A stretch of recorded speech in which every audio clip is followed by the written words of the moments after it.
Quick story for you before I go. 2 officers in the Tennessee National Guard have been let go from their service after using a dinosaur puppet during a re-enlistment ceremony. Like almost everything these days, the bizarre exchange was videotaped and posted on the internet. I, Robin E. Brown. I, Robin Brown. Do solemnly swear. Do solemnly swear. That I will support and defend. That I will support and defend. The Constitution of the United States. The Constitution of the United States. Master Sergeant Robin Brown, who took the oath, was removed from his job. The colonel who administered the oath was demoted, immediately retired. Kind of sad. It's supposed to be funny. Meanwhile, that's it for us. Tucker's going to be back on Monday. Quick notes now. Sunday at 8 and at 11, Legends and Lies will feature Stonewall Jackson. You're going to love it. I'll be back on Fox and Friends unless I get suspended Monday through Friday. And the Brian Kilmeade Show on radio 9 to noon. You want a Father's Day present, a graduation gift? Get Andrew Jackson, The Miracle of New Orleans. I had 2 seconds left, and you never thought I was going to get this all in. Hannity is next.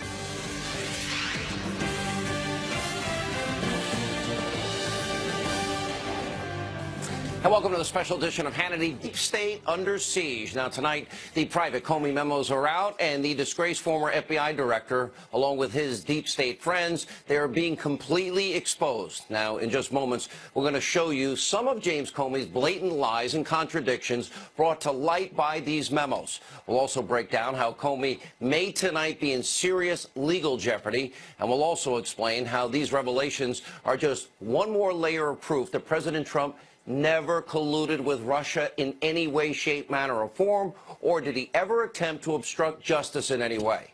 And also tonight, after President Trump's significant diplomatic progress aboard and huge economic successes right here at home, the Democratic Party is desperate to keep this false Trump-Russia narrative collusion alive by turning to their favorite weapon. Let's start a frivolous lawsuit. What a sham. Now it's time for the Democrats to face the music. These insane conspiracy theories are now falling apart right before their eyes. Now sit tight. We're covering all of this. Plus, there's yet another pathetic moment from Hillary Clinton, all in tonight's breaking news opening monologue. All right, so being threatened with a subpoena, finally, Deputy Attorney General Rod Rosenstein released James Comey's memos to Congress, and the former FBI director is now in serious trouble tonight. And according to a report from the Wall Street Journal, the Justice Department is now currently probing the documents over classified information, and they are, quote, at least 2 of the memos that the former FBI director, James Comey, gave to a friend outside of the government contained information that officials now consider classified. Now, just remember, a few days ago on Sunday night, James Comey, he assured all of us that those memos were all unclassified. Take a look. He made a controversial decision to leak his memos to a friend who read them to the New York Times. The president's tweeted innumerable times calling you a leaker. Well, what's your response to President Trump? Look, it's true. I mean, I'm the one who testified about it. That's how people know about it. I gave that unclassified memo to my friend and asked him to give it to a reporter. That is entirely appropriate. All right, so is James Comey lying? All signs now tonight point to yes. Now listen to how Comey's story is changing during his recent interview with Jake Tapper. Take a look. Senator Grassley, the chairman of the Judiciary Committee, says that there are 7 memos. He says 4 of them are classified. Is that right? I don't know, because I don't have the memos. I don't know exactly how many there are. Some may be memos, some may be emails. There's somewhere between 5 and 10. It may be 7, it may be 8. I don't remember. And I think some of them, I know when I created some of them, they were classified, but I don't know how many of that group. One of them is, the classified one is obviously from when you told President Trump in Trump Tower about what was in that 2-page annex about the Steele dossier, the summary of what was in the Steele dossier. What would the other classified ones be about? Well, I can't answer that if they're classified. Now, of course, another damning sign that Comey unlawfully leaked classified information comes from the actual memos. For example, note how the Justice Department released only the redacted version to Congress, blackening out the dozens of sections and words here. Now, why redact information if it's not classified? And perhaps the most obvious sign that Comey leaked secret classified information comes from his own words, and I'm quoting directly here, "I am not sure of the proper classification here, so I have chosen secret." Now, according to reporting from Catherine Herridge, we are now learning that the Justice Department's probe of these memos is just part of a broader review of Comey's communications outside of the Bureau, including his conduct with media organizations. Now, remember, this all comes after what might be the most unbelievable line in the memos when Comey actually writes that President Trump, quote, said, I don't do sneaky things. I don't leak. I don't do weasel moves. Okay, just a few months after writing those words, Comey would leak those very memos to a friend who then leaked them to the New York Times, setting in wheels the motion for Comey's best friend, Robert Mueller, to be appointed as a special counsel, which was his goal. In a moment, Alan Dershowitz and Joe DeGeneva will join us to weigh in on the legal jeopardy that James Comey is perhaps facing. But first, we have yet another glaring Comey contradiction to bring you. In an interview with The New Yorker, James Comey actually agreed Christopher Steele, the author of that discredited, phony, unverified, Clinton bought and paid for Russian propaganda dossier, is, quote, credible and reliable. But they also fired him. Take a look.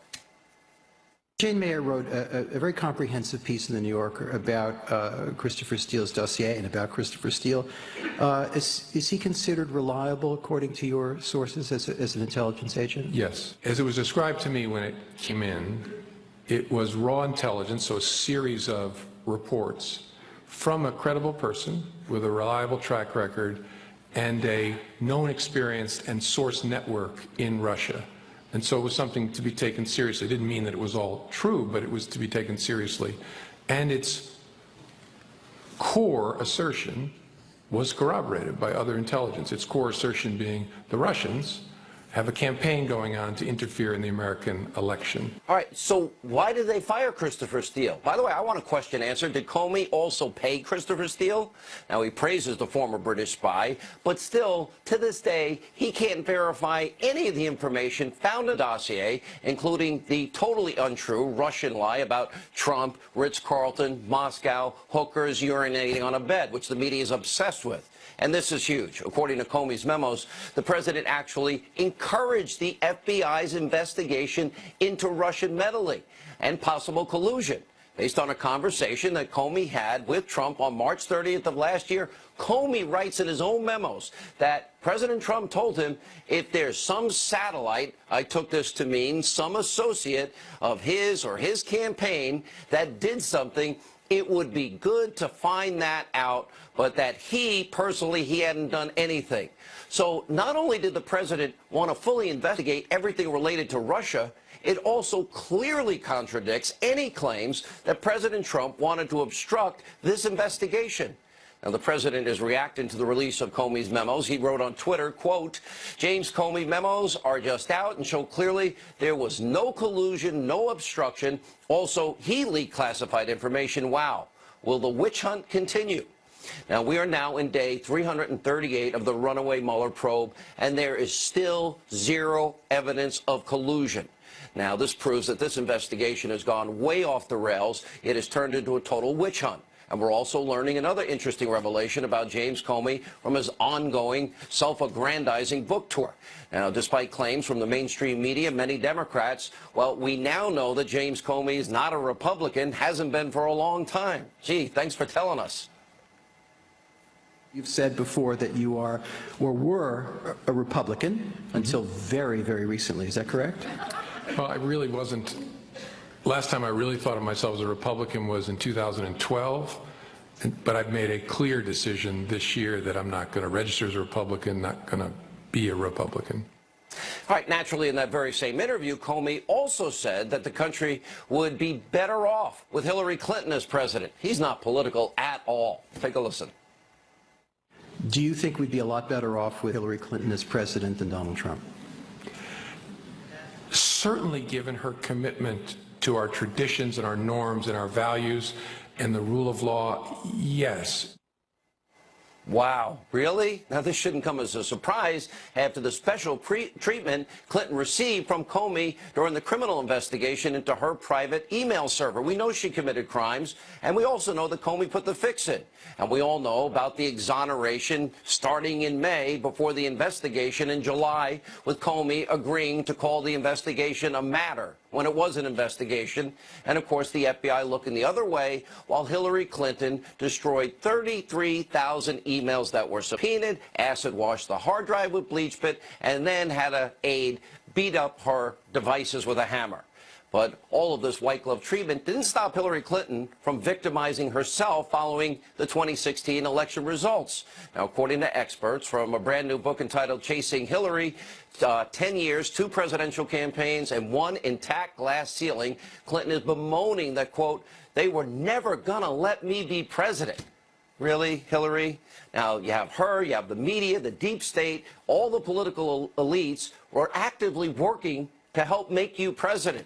And despite your criminal history and the complete and utter failure as Secretary of State, that's a pretty good line of support. And of course, Hillary Clinton is not the only person having a hard time coping with the 2016 election results. Now, after months, over a year of investigations, 0 evidence of collusion, now the Democratic Party is so upset that it's all coming to an end and now grasping at straws. And the DNC, crybabies that they are, have today officially filed what is a laughable, completely frivolous lawsuit alleging that Russia, the Trump campaign, WikiLeaks all conspired to interfere with the 2016 election. So you have sore loser Democrats now actively trying to use the court system to malign the president further, distract Americans from progress that we're actually seeing every day in this country and abroad, including a, booming economy, record low unemployment rates for African Americans, Hispanic Americans, tax cuts that are putting more money in people's pockets, and along with some very significant diplomatic progress in North Korea and elsewhere around the world, which is, of course, a clear, forceful, and successful response that we saw in the case of Syria and the use of chemical weapons and biological weapons. So don't be fooled by Democrats' politically motivated lawsuit here. It's a joke. It's meant to create distractions. They can't let go, and they can't admit they were wrong and that they pushed a phony conspiracy theory. This country is on the right track right now, and the left's wild theories, their conspiracy, black helicopter theories, are falling apart before their eyes, just as we have predicted on this show over and over again. So we've been saying 2018 is the year of the boomerang. All right, joining us now is the author of The New American Revolution, RNC spokesperson Kayleigh McEnany's with us, Fox News national security strategist Dr. Sebastian Gorka, and Fox News contributor Doug Schoen. Kayleigh, let's start with you. I think, you know, James Comey's own memo, if there's some satellite, he took it to mean associate of his campaign, did something, it would be good to find that out. Okay. That sounds like he wants the investigation to be thorough, complete, and even if it's people around him, he wants to know who did what, and after a year plus, we have nothing. Right, Sean. That sounds like the opposite of obstruction of justice. That sounds like a president fully cooperating with the investigation. And to echo that, Jim Comey says in his book that none of his conversations with the president rose to the level of illegality. There is no there to, quote, Peter Strzok. There's no there with collusion. There's no there with obstruction. He's been cleared by the Intel Committee. Robert Mueller has said you're not a target of this investigation. Rod Rosenstein has said it. And in Comey's memo, he says to the president 3 times, you are not under investigation. This president has cooperated. He should be absolved. And Robert Mueller needs to pack up, go home, move on. You know, think of the week we had, Dr. Gorka, where first you have the congressional criminal referrals. Hillary Clinton, Loretta Lynch, Strzok, Page, Comey, McCabe, anybody involved in the dossier. Then you have the criminal referral by the IG as it relates to Andrew McCabe. Now today we have James Comey himself. He is under investigation. Everything, you were part of predicting, as I was, that this is all going to backfire on them because the very thing they were accusing the president of, they themselves were guilty of. What a week it's been. You read the parts of the declassified memos today. James Comey says that he said, I don't do weasel moves. I don't make slimy tricks. Well, guess what? He is one 6'7" slimy weasel. That's what he did. If you read this, what do we now know, Sean? We know that he told the president, you're not the target. We know the president told him, I want a clean bill of health for my whole campaign. Get to the bottom of it. James Comey refused to make a public statement to the effect that the president is not the target and that he wants a clean bill of health. But what did he do? He leaked the fallacious Russian propaganda accusations that he told Congress later were unverified and salacious. That's what he gave to the press. How is that not biased, Sean? Let me, I'm watching the Democrats today. The whole Russia collusion narrative is falling apart, Doug. The whole thing.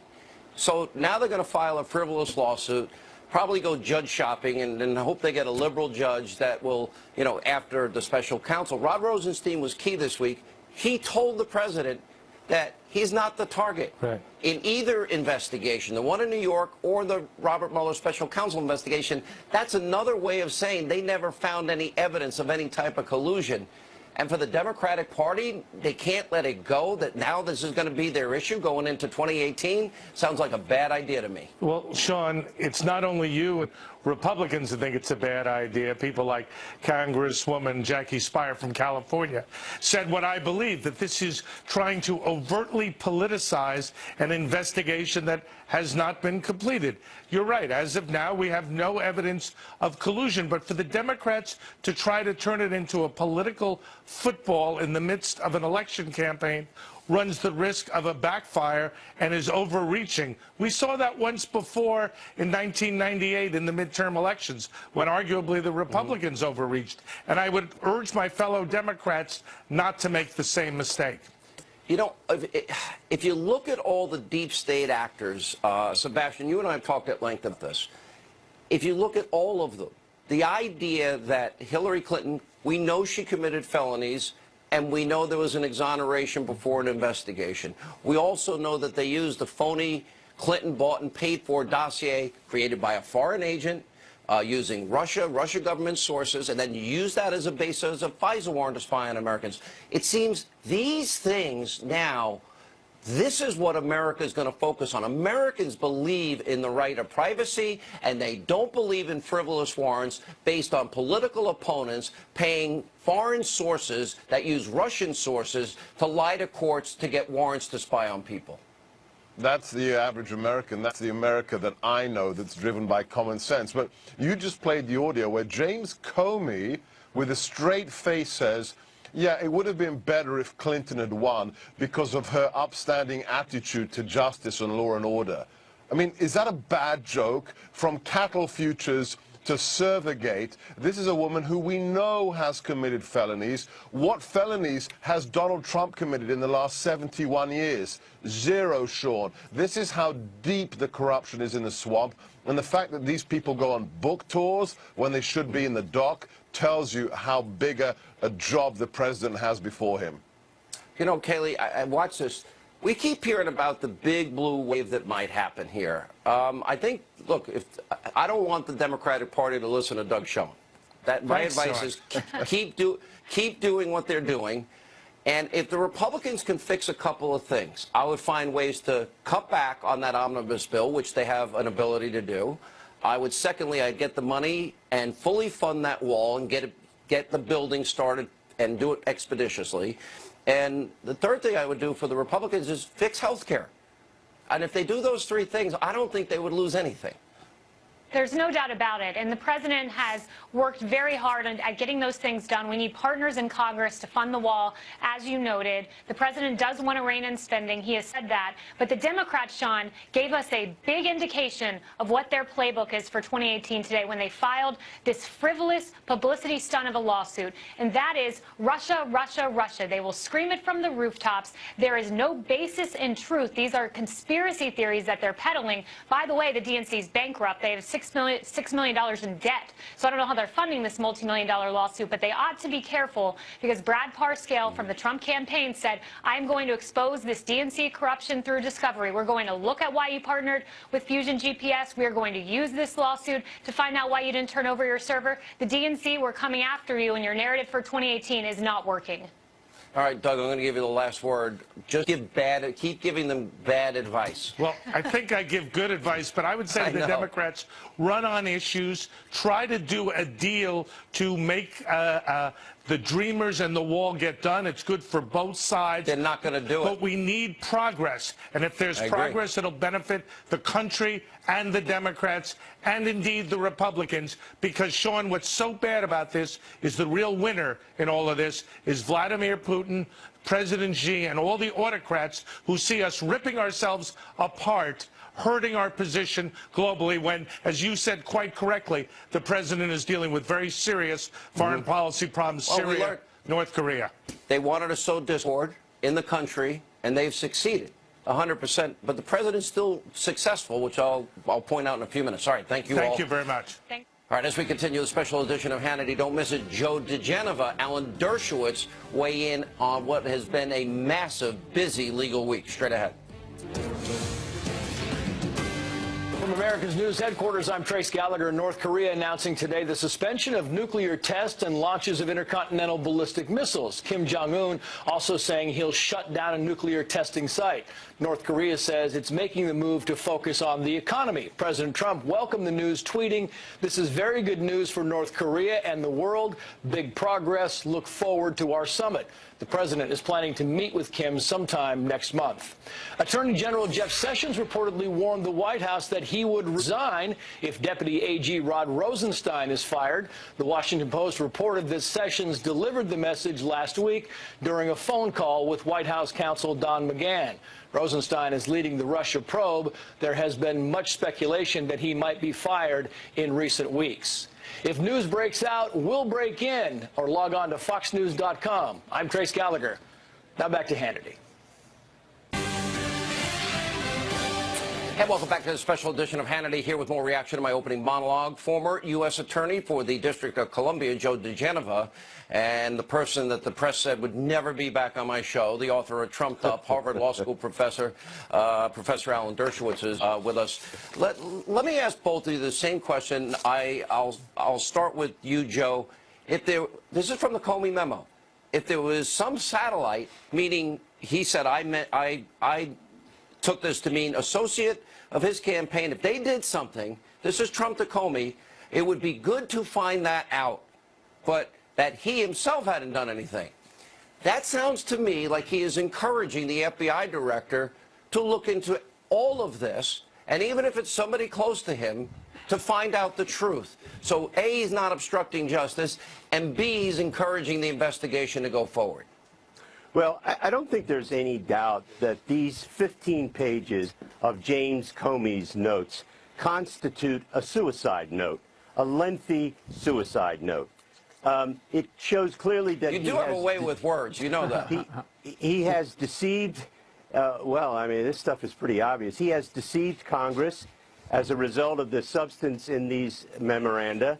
He has deceived the American people. And I must say, he has deluded himself. It is quite obvious that the president is an innocent man and that the collusion theory has been ridiculous from the beginning. And obstruction. Yes, but these memorandums show conclusively that James Comey knew that from the very beginning. He hid it from the American people. He hid it from Congress. And I must say that as he goes on this ridiculous tour, he is destroying the Federal Bureau of Investigation. And I can tell you, Sean, from conversations with people inside that building at headquarters, they are very, very disappointed and very angry. Well, I want to say something about this. Who believes that he is destroying a great institution. I want to remind people that I don't ever want to sweep with a broad brush here. There are men and women that risk their lives in that organization, in our CIA, in our intelligence community, that put their lives on the line. We cannot judge them by the conduct of a couple of people here. Absolutely correct. I agree completely. You know, and none of us has, by the way. Yeah. None of us has. We've all said it's the hierarchy, it's the McCabe's, it's the Comeys. It's got nothing to do with the rank and file. They are angry at what Comey is doing to their great institution. Look, several years ago, my life was threatened by an inmate in a federal prison, a neo-Nazi, and the FBI assigned 2 agents to me full-time. They came came to my class. They came with me to Boston Celtics basketball games. And I really got to just love these two guys. They gave me their home numbers no matter what, 24/7 I could call them. And they protected me. They protected my family. You know, I was brought up to love law enforcement. I was a member of the Police Athletic League as a kid. I represent policemen, any law enforcement people, free of charge because we owe them so much. But I have to agree with you, and it started in Boston a long, long time ago when the Whitey Bulger matter came up, and we saw how people at every level covered for him and allowed innocent people to remain in prison. So it's so important to ferret out the bad guys. One of them is now in prison, John Connolly. I have to tell you, I helped put him in prison. I consulted pro bono with the prosecutors to help keep that guy in prison because he was such a bad egg. He was telling Whitey Bulger who to kill. He was telling Whitey Bulger to escape, and he managed to escape for 16 years. And for 16 years, the FBI couldn't find Whitey Bulger.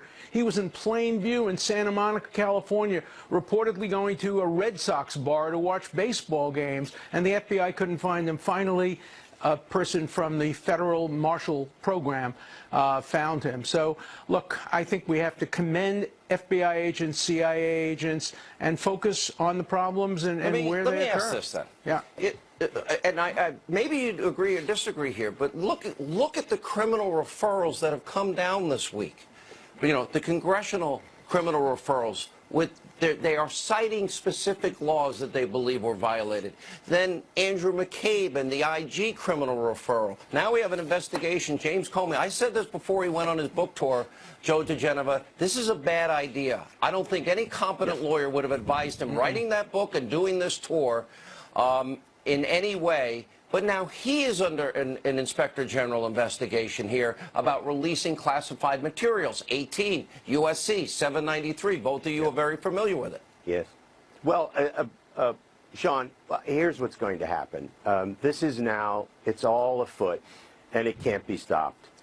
There's going to be a series of federal grand juries investigating these things, the leaking of the memos to the New York Times, the unmasking of individuals, which was illegal, the leaking of the unmasked information to newspapers, which were felonies, and the other things that involve the misuse of the intelligence and FISA warrants.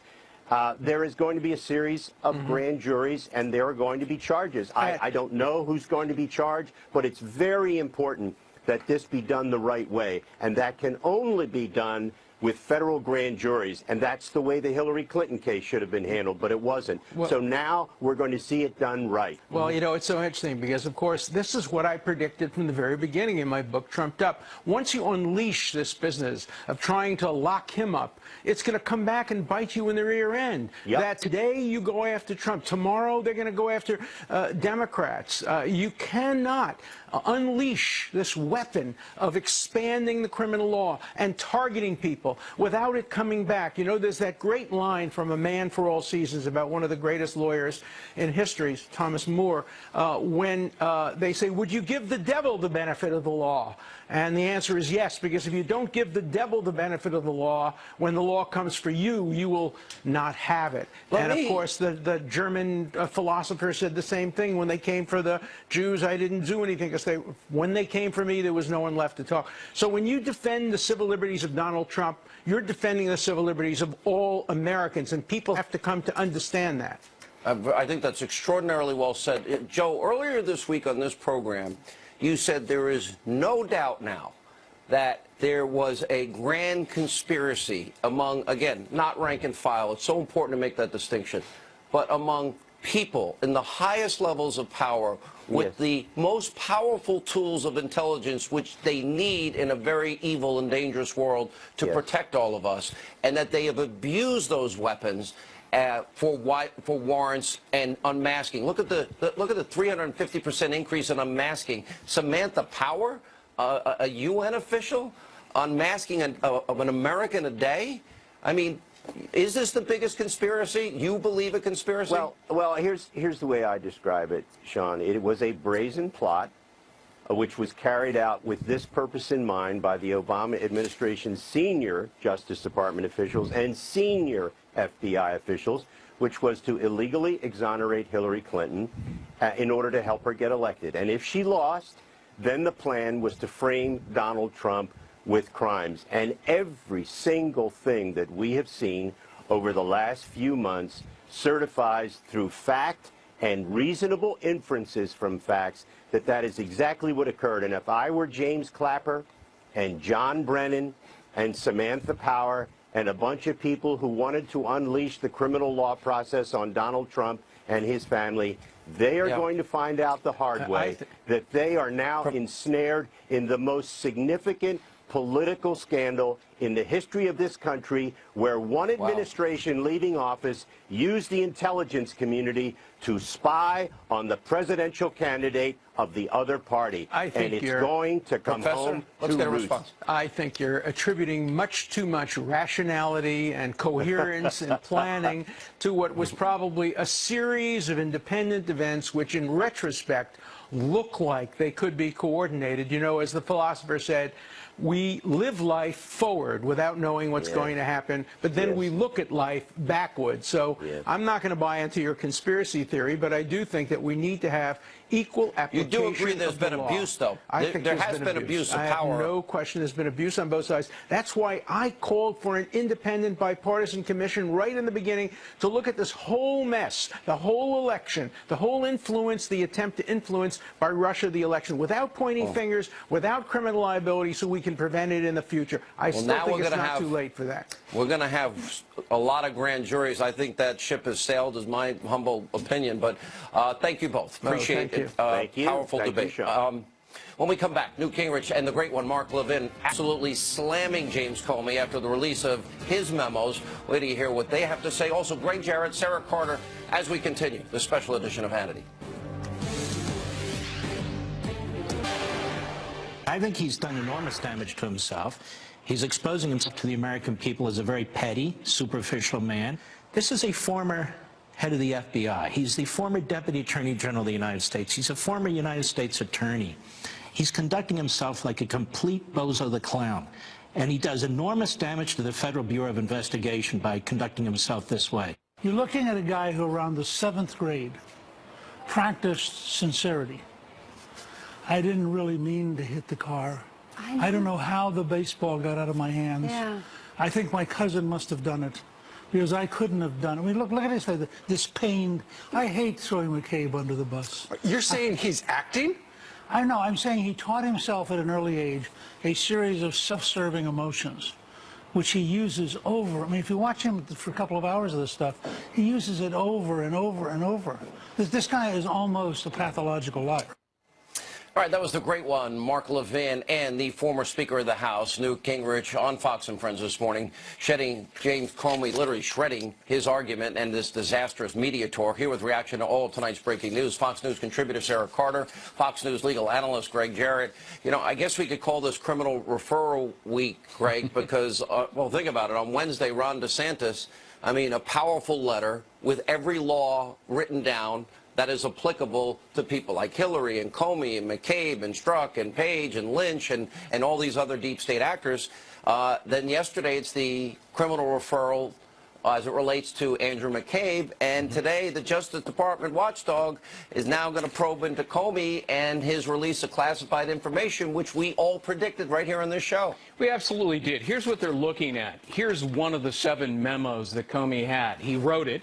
His name's at the top. And it says classified by director, and then it says classification secret, which is the 2nd level.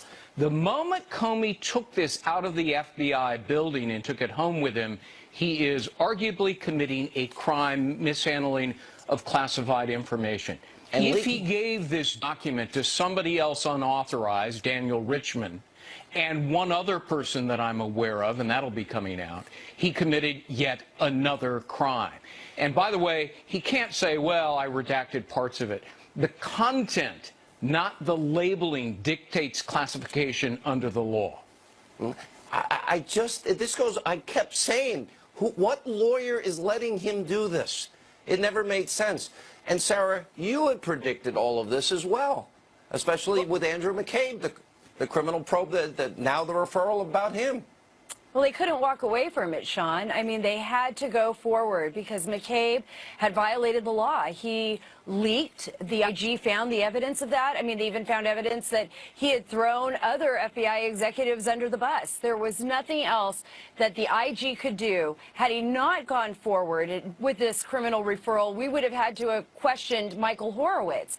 And now with Comey, I think this is fascinating, and especially Greg brought up several good points. They're going to have to move forward with this, because if they walk this back, they're going to have a lot of trouble, because they're going to have a lot of explaining to do, right? And Comey can't use the similar defense. I mean, look at what already happened with Hillary Clinton. And remember the IG report on the handling of the Hillary Clinton private server and her use of using it to send classified emails. That's coming out in May, and how the FBI handled it. So Michael Horowitz is going to be very diligent. I think he's going to issue a report on Hillary, and then I think what we're going to see follow that is a report on former FBI Director Comey. That means, listen, and that's only into the Clinton email investigation. Greg, we know she committed crimes. We put the crimes and violations, you have identified them on this show. But then the exoneration. You don't have an exoneration before investigation. Yeah. Then who was involved in the presentation of unverified, uncorroborated information from Clinton's bought and paid for dossier from a foreign national, Russian sources, to the FISA court judges 4 times? Right. Not just obstruction in the Hillary Clinton case, but also, as you point out, abuse of power and obstruction in the dossier. But you're also leaving out theft of government property. Now, Comey said, well, these are my private recollections, my personal recollections. It is not. He was on the job, and he was having a conversation with the president, and he memorialized it in a document under the Privacy Act, the Federal Records Act, and the document Comey signed, called a non-disclosure agreement. It specifically says anything you do in the course and scope of your employment at the FBI is government property. It is not yours, and upon separation from the FBI, you may not take it with you. Absolutely. Doing it is theft of government property. Last word, Sarah. Well, you know, Comey has obviously made a decision. He's come out, he's spoken, and now he has to wait for the IG. And I think he has a hard road ahead of him, Sean. Unbelievable, and good work. I got to praise both of you, because this is everything that we have been reporting, you have been reporting, the deep dive both of you have done here is now unfolding before the country. And in many ways, I actually wish we were wrong. But this has to be stopped. This is our Constitution. This is equal justice under the law, equal application under the law. Thank you both. Sure. All right, when we come back, we're going to show you the media's new, sick, ugly, twisted obsession about the president. Sean Spicer responds next. We have now found a new sick obsession, of course, by going nuts over the mention of the words Russian hookers as it relates to the Comey memos. Unbelievable. Take a look.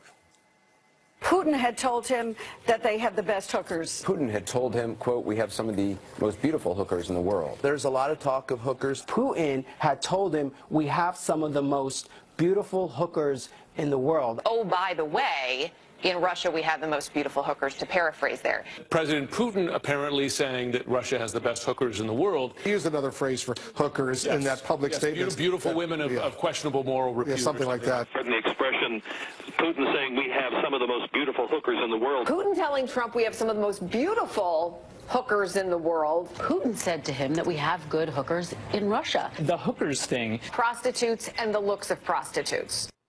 All right, if that wasn't creepy enough, leave it to Morning Joe to take it just a step further. While discussing the Comey memos, Donnie Deutsch called himself the hooker expert. Really, Donnie? Can't make this up.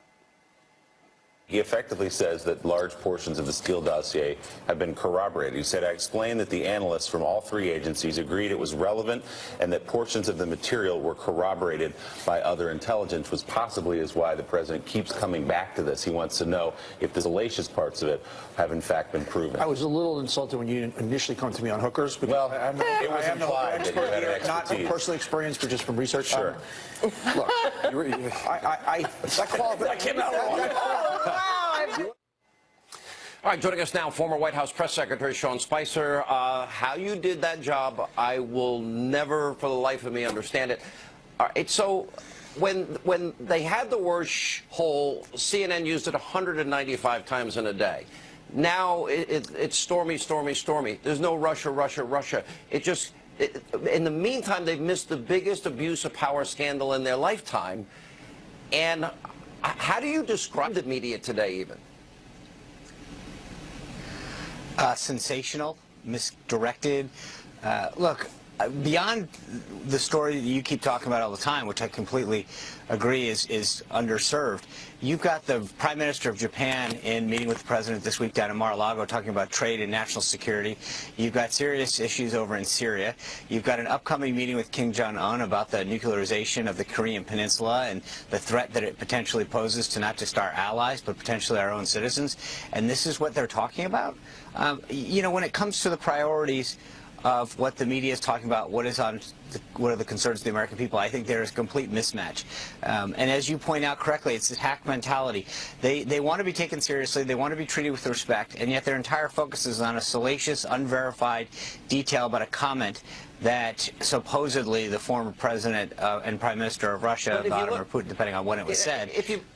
If you look at the order, though, it was, and you were in the room at the time, this is the fascinating thing, it was Comey that said it's unverified, it's salacious. He brought up the idea. Right. If we're going to look at the order where it started, it was Comey telling then President-elect Donald Trump. That's where the answers are coming from. But more importantly, they have been peddling the biggest lie and conspiracy theory about some type of collusion now for a year. There's no evidence. And they still try to keep peddling the same lie. So how can we even call it journalism at this point? Well, again, I think that's going to go back to a second ago, Sean, is that they want to be they would talk about this commitment to the First Amendment. They want to be treated with seriousness and respect. And yet they focus on these salacious type tabloid, unverified allegations. I think the funny thing about this is what they didn't report in any of those clips that you played is that what did Comey actually say? That when he presented this to the president in that room after that briefing, he asked the president to see him alone privately, to share with him these unverified allegations. And the president immediately said, do what you have to do to prove that they're untrue. Call an investigation on me. And it was Comey who said, I don't know if that's a good idea, Mr. President. But the president immediately says, do what you have to prove that these aren't true. Do whatever you, I mean, and that just shows you that anyone who's accused of something, if they're actually guilty of it, they would say, hey, can we kind of sweep this under the rug? Can we cover it up a little? You're not going to say anything, are you? But in fact, the president had quite the opposite. He got out there and said, we need to clear this up. We need to get it out there. I don't like any of this. This is concerning. What do you have to do? And that really shows you they don't want to cover that part of it. The president forcefully and immediately pushed back and wanted them to actually conduct an investigation into this. Well, this is what the president said. He said, and these were in the Comey notes, rather than the superfluous stuff they talk about, if there was some satellite which he took to mean an associate or somebody on his campaign that did something, it would be good to find that out, but that he himself hadn't done anything. So not only is he not obstructing, in that instance, he's encouraging Jim Comey, if there's anybody around here that's involved in any of this stuff, I want to know, do your job, find out who they know, what they know. It would be good to know the truth.